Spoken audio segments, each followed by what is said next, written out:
ആഹാ, ഇപ്പം എങ്ങനെയുണ്ട്? പൊള്ളുണ്ട് അല്ലേ? അതല്ലെങ്കിലും അങ്ങനെയാണ്. തീമ തൊട്ടാൽ പൊള്ളും. അത് ആർക്കാണെന്നുണ്ടെങ്കിലും. ഇപ്പം അവനാൻ വന്നപ്പോൾ അതൊരു ബുദ്ധിമുട്ടായി തോന്നിയില്ലേ? പൊള്ളുണ്ടാവും നന്നായിട്ടില്ലേ? പറഞ്ഞിട്ട് കാര്യമില്ല, പൊള്ളും. അപ്പോൾ പറഞ്ഞു തന്നത് എന്താ വെച്ചാൽ, പണ്ട് സുരേന്ദ്രേട്ടൻ പറഞ്ഞൊരു കാര്യമുണ്ട്. എന്ത്? മൊല്ലാക്കന്മാർ വേണമെന്നുണ്ടെങ്കിൽ വേറെ സ്കൂള് പണിയട്ടെ എന്നുള്ളത്. അവരുടെ ഇഷ്ടത്തിനനുസരിച്ചിട്ട് പോകാനൊക്കെ. ഇനിയിപ്പോൾ ശബരിമലയിൽ പോണ കുട്ടികൾക്കും അവർക്കൊരു സ്കൂള് പണിയട്ടെ എന്ന് ഇനിയിപ്പോൾ സുരേന്ദ്രേട്ടൻ പറയുകാരം. ഈ ഓന്ത് നിറം മാറണ മാതിരി മാറാൻ ഈ BJP-ക്കാർക്കേ പറ്റുള്ളൂ. അത് വേറെ ആർക്കും പറ്റൂല. ഒറ്റ തന്തക്ക് പറഞ്ഞ് വർത്താനൊക്കെ പറയണം.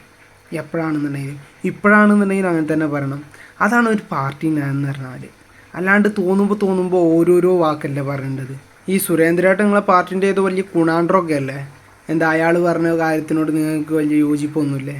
അല്ല, പാർട്ടിക്കാർ മൊത്തത്തിൽ ഇറങ്ങിയേക്കണമല്ലോ ഫ്ലക്സും പിടിച്ചിട്ട്. എന്തേ? പൊള്ളുണ്ടാവും അല്ലേ? അല്ലേ, ഈ പാർട്ടിക്കാരാകുമ്പോൾ ഒരേ മാതിരിയൊക്കെ നയങ്ങൾ എടുക്കണ്ടേ? എന്താ രണ്ട് വിഭജിച്ചിട്ടാണോ? ഓരോരുത്തരും ഓരോ രീതിയിലാണോ? അല്ല, അറിയാത്തതുകൊണ്ട് ചോദിക്കുകയാണ്. ഇതൊക്കെ ഇങ്ങനെയൊക്കെയല്ലേ ഓരോന്നും അറിയണത്. ഇങ്ങനെ പ്രശ്നങ്ങൾ വരുമ്പോഴാണ് ഇങ്ങനെയൊക്കെ ഓരോന്നും അറിയാം. ദൈവം പറഞ്ഞിട്ട് തരുന്നോണ്ടേ പെട്ടെന്ന് അറിയാൻ പറ്റുന്നുണ്ട്.